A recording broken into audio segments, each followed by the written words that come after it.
Fala pessoal, hoje a gente vai aprender a calcular a armadura longitudinal de uma viga. Então já se inscreve no canal, dá o like no vídeo e vamos ao que interessa. Bom, primeira coisa aqui é a gente saber que qualquer estrutura de concreto armado, ela tem o seu dimensionamento, né, o seu cálculo baseado, estar tudo fundamentado na NBR 6118, ok? Então, essa é a norma que vai fundamentar o projeto de estruturas de concreto armado. Maravilha. Aqui, então, a gente tem a nossa viga, o apoio A e o apoio B. Ok? Esse apoio A e apoio B são pilares aqui nesse desenho, né? Essa viga está submetida a um carregamento uniformemente distribuído. E aqui a gente tem os dados da nossa questão. Então, quais dados são esses? Primeiro a gente tem a classe do concreto, que é um C25, que nos dá então uma resistência de compressão, né, característica de 25.000 kN por metro quadrado. A gente tem um aço CA50, que vai nos dar uma resistência característica de 500 MPa, certo? Aqui está a nossa seção transversal da viga. Então aqui uma largura de seção transversal de 15 centímetros e uma altura de 50 centímetros, uma altura útil D igual a 45 centímetros. O que é a altura útil D? A altura útil D é a distância entre o centro de gravidade da armadura, que vai estar lá na nossa seção transversal, e a fibra mais comprimida da nossa seção. Beleza? Então a gente vai ver isso aqui através de um desenho, mais na frente vai ficar melhor compreendido aqui.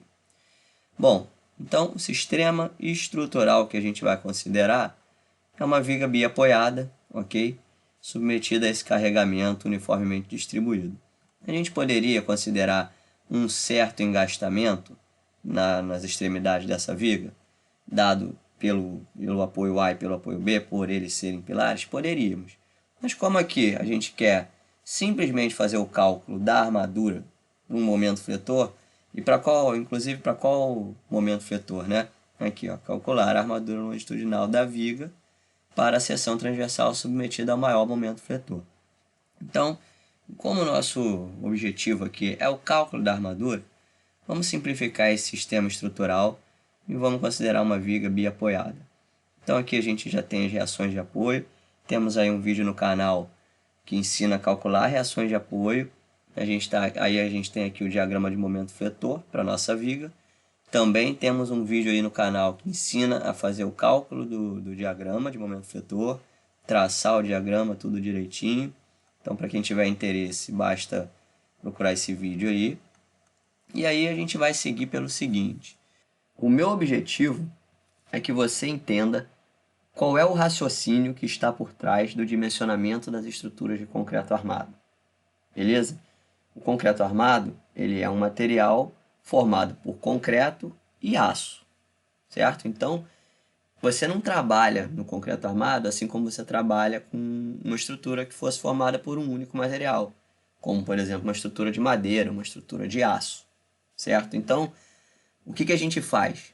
A gente estabelece toda uma lógica para dimensionar estruturas de concreto armado. Então, por exemplo, vamos analisar essa pergunta.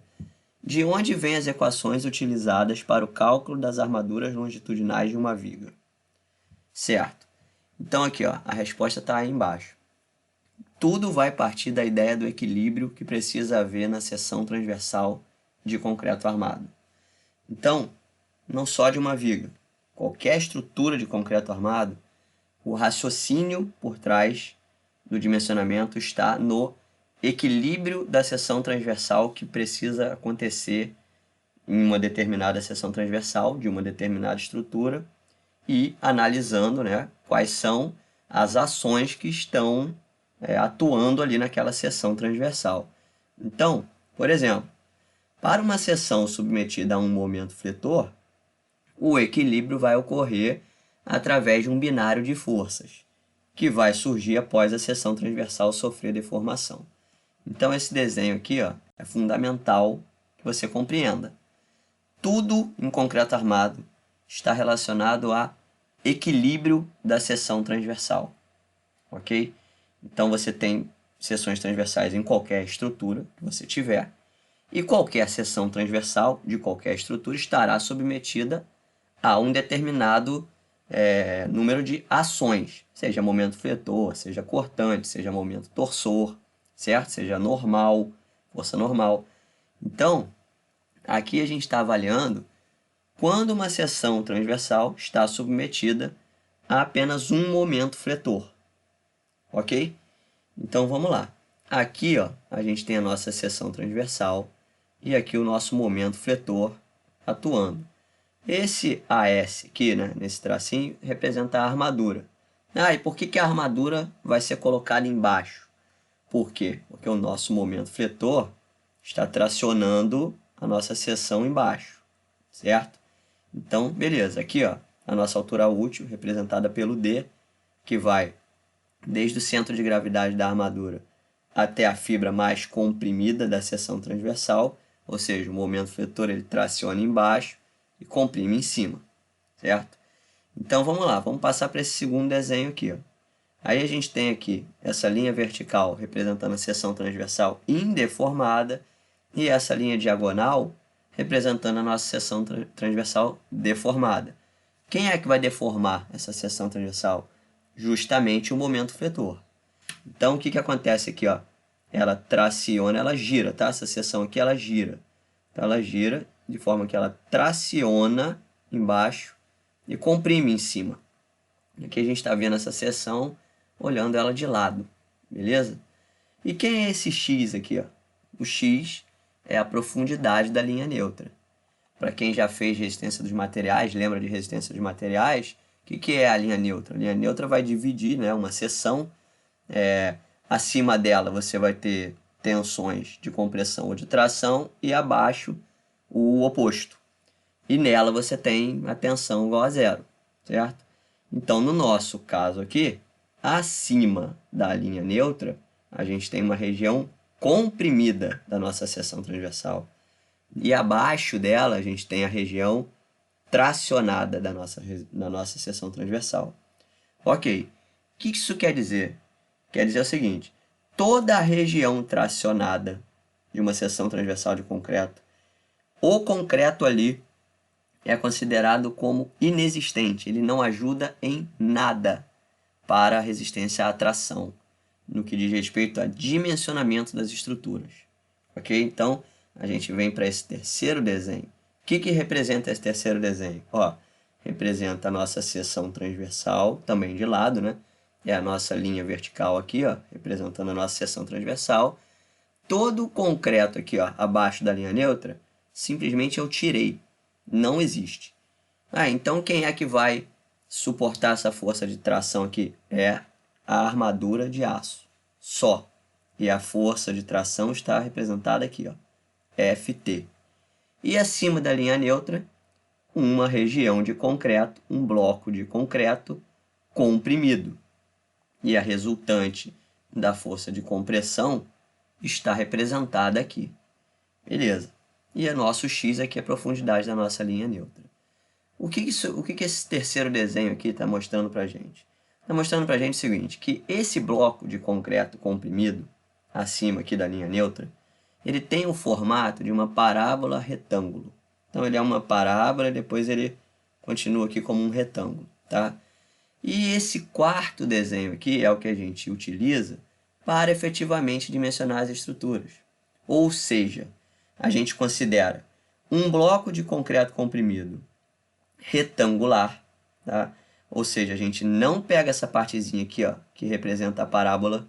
E o que quer dizer isso? Quer dizer que a gente vai reduzir, na hora que a gente for dimensionar, a gente reduz esse comprimento da profundidade da linha neutra.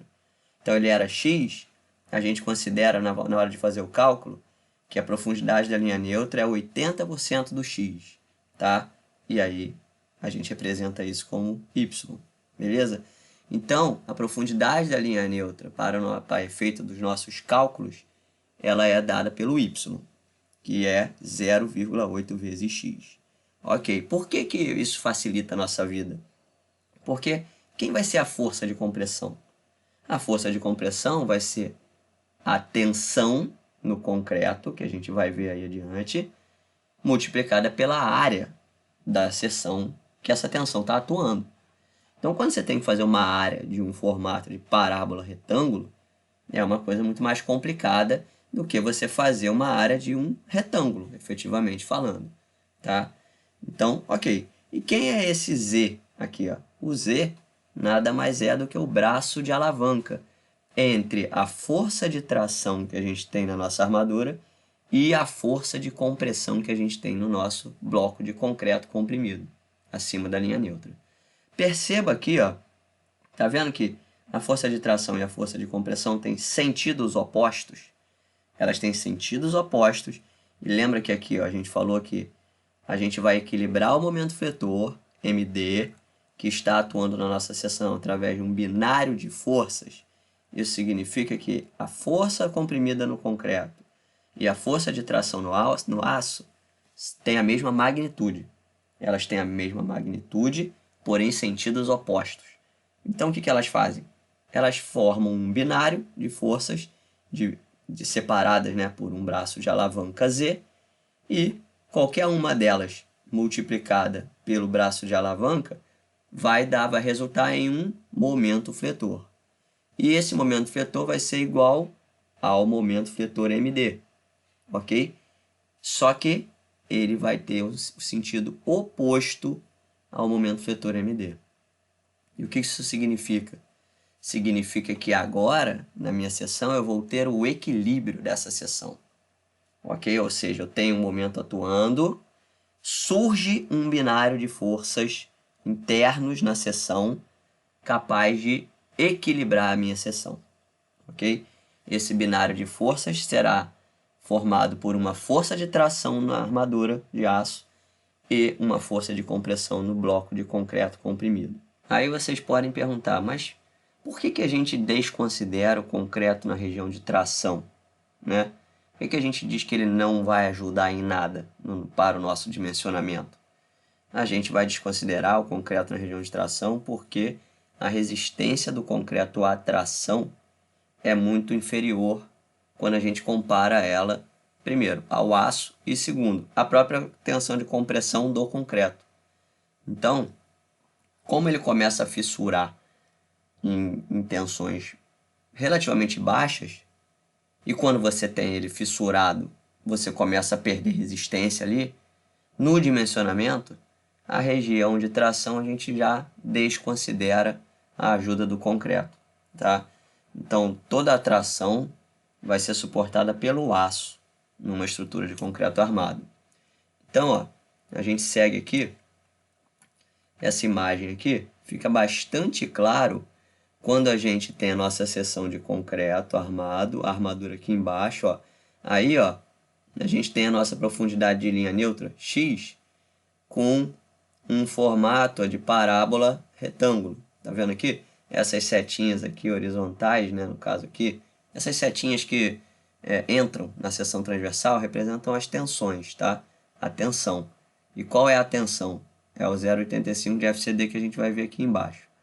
E aí a gente passa desse diagrama de parábola retângulo para um diagrama de retângulo. Tá vendo? Aqui, ó, nesse primeiro desenho, a gente tem a resultante de compressão, que é esse RCC, aqui, representada aqui. E no segundo desenho, a gente tem essa resultante, tá vendo? Bem no meio aqui do nosso bloco de concreto, que agora é um retângulo. Tá vendo? Então, aqui, ó, aquilo que era x se torna 0,8 de x e se torna o formato de um retângulo. Então, como que eu vou fazer, né, para saber esse meu RCC, ou seja, a força de compressão no bloco de concreto comprimido? Bom, essa força de compressão, que a gente vai representar aqui como FC, é igual à área comprimida, aqui, ó, essa área aqui, ó, né, do nosso retângulo, multiplicada pela tensão. Aqui, a tensão que a gente vai utilizar 0,85 de FCD. O FCD é o nosso FCK, que a gente viu lá nos dados do problema, aplicado nele um fator de minoração, que a gente vai ver que é 1,4, aí embaixo. E também aplicado esse 0,85, que é um fator que minora ainda mais a nossa resistência do concreto à compressão, considerando o efeito Rush. Tá? O efeito Rush é o efeito que diz que quando o concreto está submetido a carga de longa duração, essa resistência de compressão dele é inferior, na ordem aí de 27% mais ou menos, ao que ele romperia, a tensão que ele romperia em um ensaio de compressão. Tá? Então, num ensaio de compressão, você submete um corpo de prova a acréscimos de tensões ali, a acréscimos de carga, você faz isso com uma determinada velocidade. Só que a estrutura está submetida a carregamentos de longa duração. E aí, esse efeito Rush diz que quando a estrutura de concreto está submetida a carregamento de longa duração, essa resistência que ele tem à compressão é inferior àquela resistência de compressão que a gente obtém lá no ensaio de corpo de prova. E que essa aí, do ensaio de corpo de prova, é a que fornece o nosso FCK. Então, a gente, na hora que for fazer o cálculo do dimensionamento, a gente precisa minorar ainda mais essa resistência, além do nosso fator, né, de 1,4 que a gente já vai minorar. Então, seguindo aqui, ó, a área comprimida nada mais é do que a largura da seção transversal multiplicada pela altura y, como ficou bastante claro aqui, né, nesse desenhozinho. É a largura da seção transversal multiplicada pela altura y. Isso aqui é a área do nosso bloco de concreto comprimido. E a tensão está aqui, 0,85 FCD. Bom, o FC, então, é B, né, que é a largura da nossa seção transversal, vezes 0,8 vezes x, ou seja, isso aqui é o y, e todo esse parênteses aqui representa a área comprimida, e multiplicado pela tensão. Mas, se temos que ter um binário de forças, então a gente tem que ter o quê? Que eu falei lá para você, quando eu apresentei o desenho, que a força de compressão tem que ser igual à força de tração no aço. Então, a força, da mesma forma que a gente fez lá com a força de concreto, a força no aço, a força de tração no aço, nada mais é do que a área de aço, multiplicada também pela tensão que a gente vai usar para o dimensionamento do aço. Essa tensão que a gente utiliza no aço é o FYD, ou seja, a gente tem lá a nossa tensão característica, que são 500 MPa, tá? E a gente aplica um fator de minoração nele, assim como a gente vai fazer com o concreto, e a gente passa a ter a nossa resistência do aço de dimensionamento, que é uma resistência inferior, evidentemente, ao 500 MPa. Então, a gente vai ter o quê? Que a força de compressão é igual à força de tração. A gente vai igualar, né? Isso aqui representa a força de compressão no concreto e isso a força de tração no aço. Não conhecemos X e nem AS. AS é o quê? A armadura. Portanto, precisamos eliminar uma dessas incógnitas para podermos calcular a outra. Como que a gente vai fazer isso? Bom, primeiro a gente vai isolar o X na nossa equação, tá? Nessa equação aqui mesmo. Então, o X vai ser isso aqui.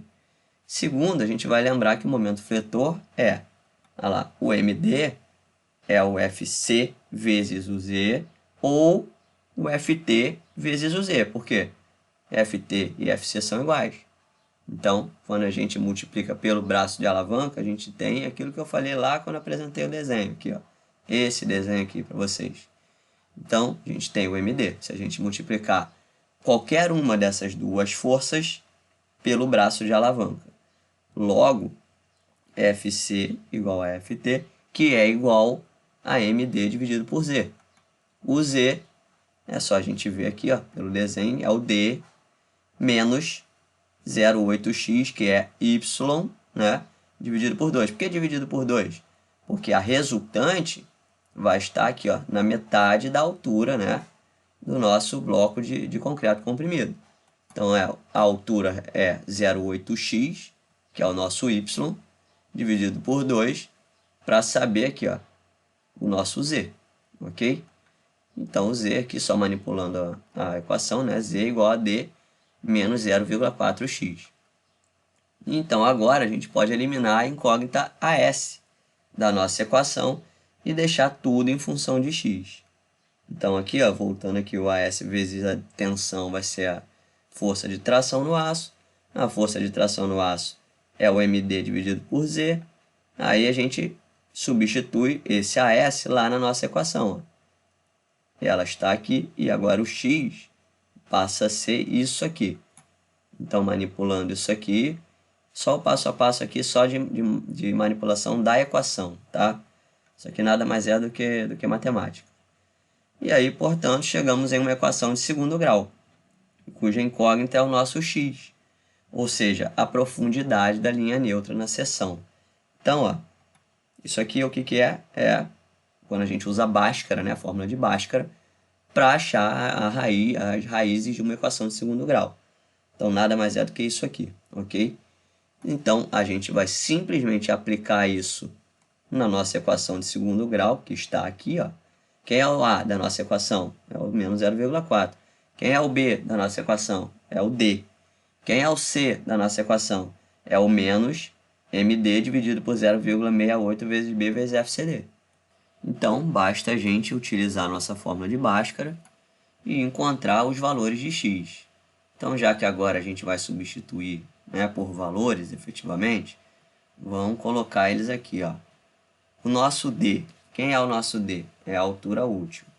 A altura útil, como a gente viu lá nos dados do problema, a gente vai considerar 45 centímetros, que são 0,45 metros, ok? Então, quem é o nosso B? O nosso B é a largura da seção transversal, que é 0,15 metros, são 15 centímetros. Quem é o nosso MD? O nosso momento de dimensionamento.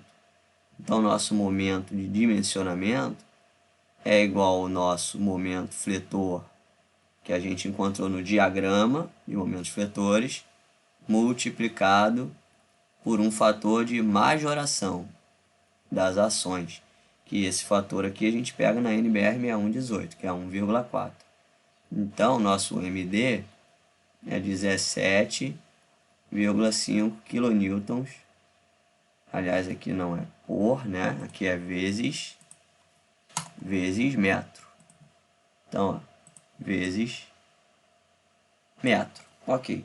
Falta quem? Falta o FCD. Quem é o FCD? É a nossa resistência de dimensionamento do concreto, a compressão, né? Que é o nosso FCK, ou seja, 25.000 kilonewtons por metro quadrado, divididos pelo nosso fator de minoração de 1,4, que é o fator de minoração para a resistência à compressão do concreto, dado pela NBR 6118. Então, substituindo esses valores aqui na nossa equação, na nossa fórmula de Bhaskara, né, a gente chega nisso aqui e a gente vai achar dois valores para x, ok? Lembrando que x é a profundidade da nossa linha neutra. Então, sempre aqui a gente vai encontrar um valor que não vai fazer sentido para o nosso problema, não vai fazer sentido físico. Por quê? A altura da seção transversal é 50 centímetros. Então, se a gente encontrou uma das raízes da nossa equação, um dos valores do x, igual a 1,1 metro, o que quer dizer? Isso quer dizer que isso aqui é maior do que a nossa seção transversal. Então, isso aqui não faz sentido. Este valor a gente vai desconsiderar. Então, o valor da nossa profundidade de linha neutra é esse aqui, 0,02177. Todas essas casas decimais aqui, metro.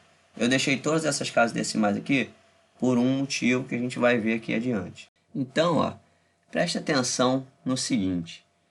Se a gente tivesse um momento fletor muito alto, um MD muito alto, o que aconteceria aqui? Isso aqui, ó, esse termo dentro da raiz, seria um termo negativo, né?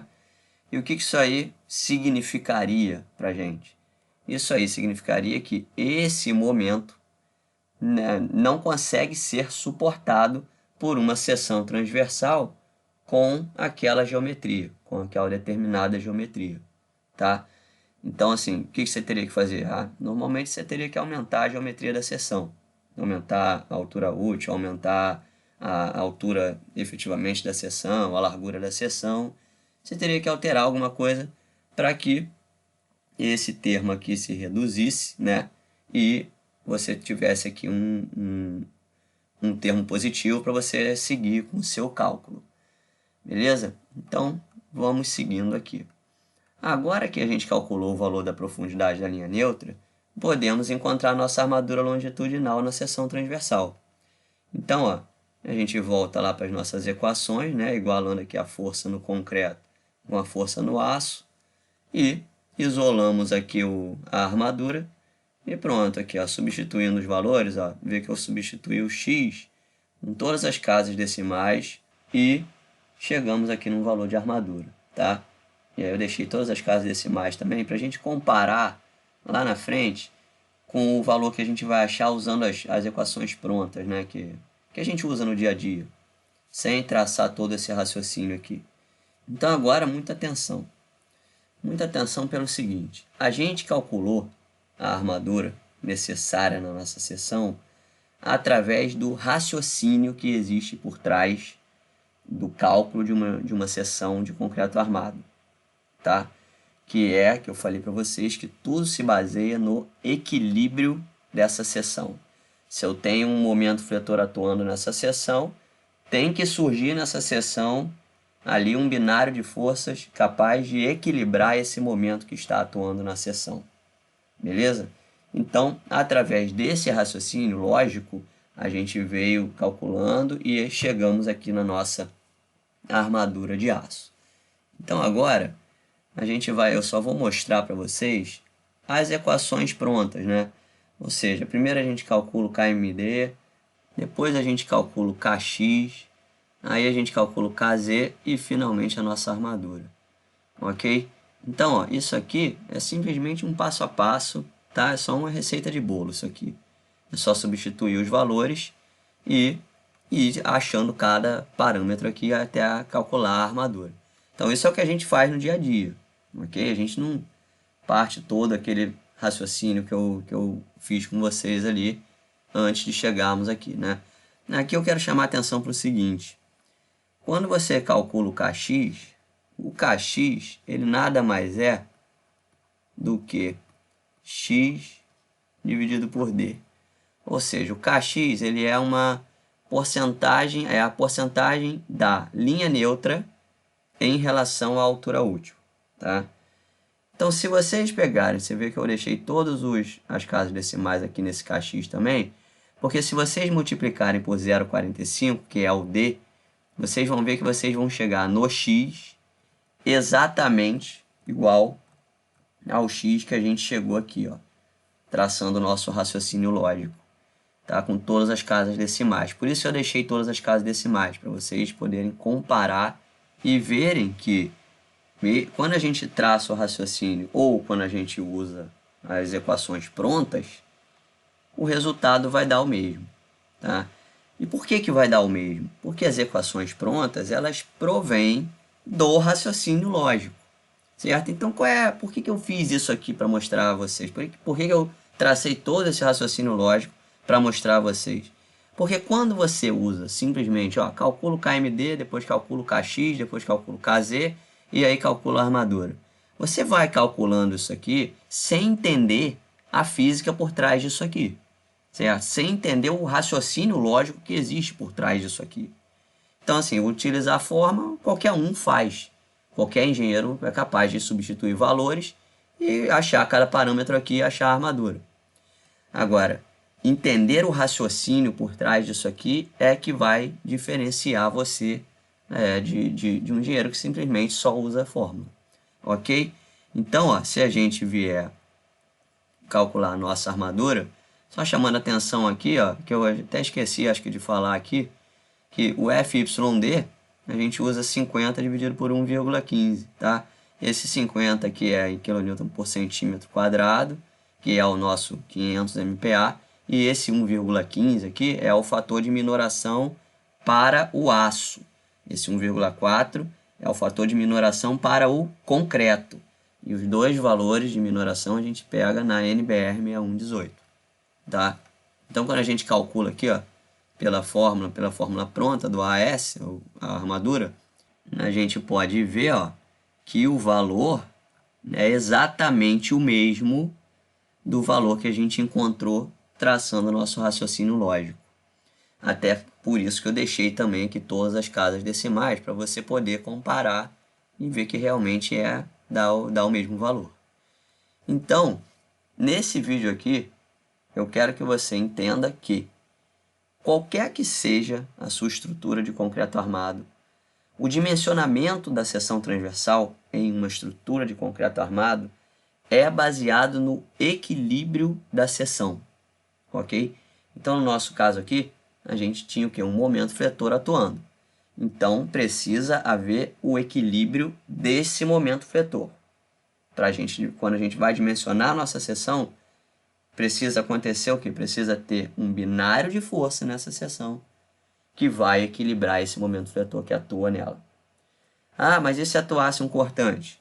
Posteriormente, a gente vai ver sobre como que acontece o equilíbrio numa seção transversal, onde atua um cortante, atua um momento fletor, tá? Mas também é baseado no equilíbrio que tem que acontecer nessa seção. Se lá atua um cortante e um momento, precisa surgir nessa seção transversal forças capazes de equilibrar tanto o momento quanto o cortante que está atuando ali.